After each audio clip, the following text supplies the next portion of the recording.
Well, it is Money Monday today, and today we're talking about those big financial decisions. That can range from finding a new job, saving money for a vacation, or anything else. And here to help us navigate how to make all of these decisions, Megan Hammond with WealthQuest. Megan, thanks so much for being here with us. Thank you for having me. So let's talk first about how do we make those financial decisions when you are feeling maybe a little unsure about the outcome and if you should do it. Is that a sign in itself not to pull the trigger? Not necessarily. And I think every one of us, most of us, if not all of us, at some point in our life have had some sort of big financial decision that just makes us unsure of how we want to move forward. You know, the ones that come to mind for me: should I take that job? Should I pull the trigger and retire? Should I buy the house? Those are things that we're hearing a lot now today. And they're big decisions. And so there's not necessarily a right or a wrong decision. And so for people who are in that position, what I recommend first and foremost, make it as objective and concrete as you can, right? We want to have some sort of way to assess whether or not this is the right decision for us. And that way we're going to feel better. We're going to feel more confident in whatever decision we make moving forward. So how do you go through that process, Megan? Yes, so I actually have criteria, sort of 3 levels that I use. The first one is I really think about life goals. What do we want to accomplish?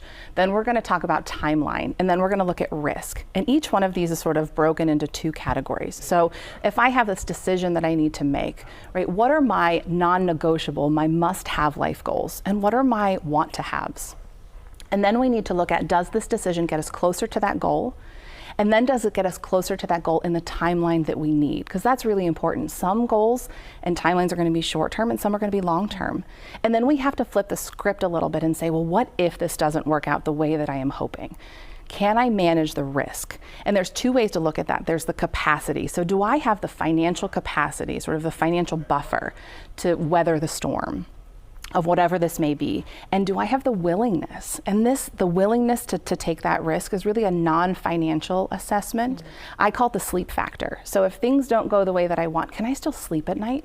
Or am I going to think about it all the time? Is it going to keep me up at night? Because that's really important too. Okay, you've gone through a lot of really good things here. Walk us through what all of this would look like if we did all of the things you were saying. Yeah, so let's just pick an example. I have a job offer in front of me, and one of my goals is to make more money. I think we can all relate to this. Right.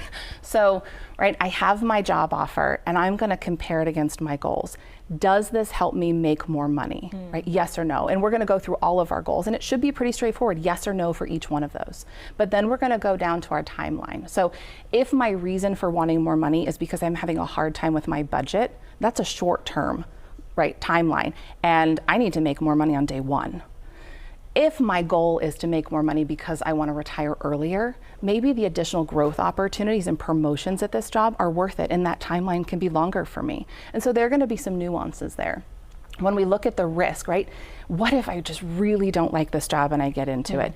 Can I, right, do I have an emergency fund? Can I quit my job and wait for the right thing? Do I have transferable skills that I can look for another job and get one relatively quickly? So can I manage that risk if it doesn't go the way I want? And then the sleep factor, even if it's not a job that I want, can I sleep through that? Yeah. And so when we look at that, if I can answer yes to each one of these questions, then there's a high probability I should say yes, even if it's a little scary, because it's getting me closer to where I want to be at a level of risk that I can handle.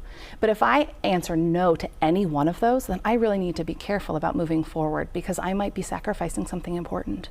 Yeah, wow. And I mean, these are the longer term goals that you talk about.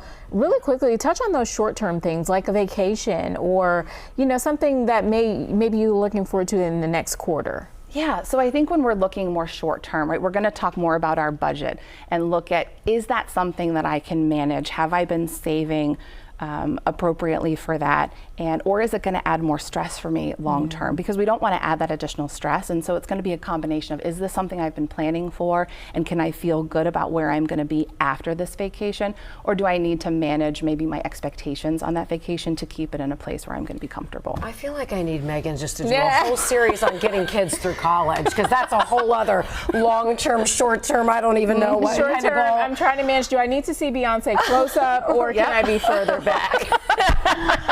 Megan Hammond with WealthQuest, thank you so much. You always make it seem so simple when you really walk us through step by step. We appreciate you. Good, absolutely, thank you. All right, in the meantime, let's do the weather thing. I hope you enjoyed your Mother's Day and the sunshine, because we're in for a week of gloomy rain.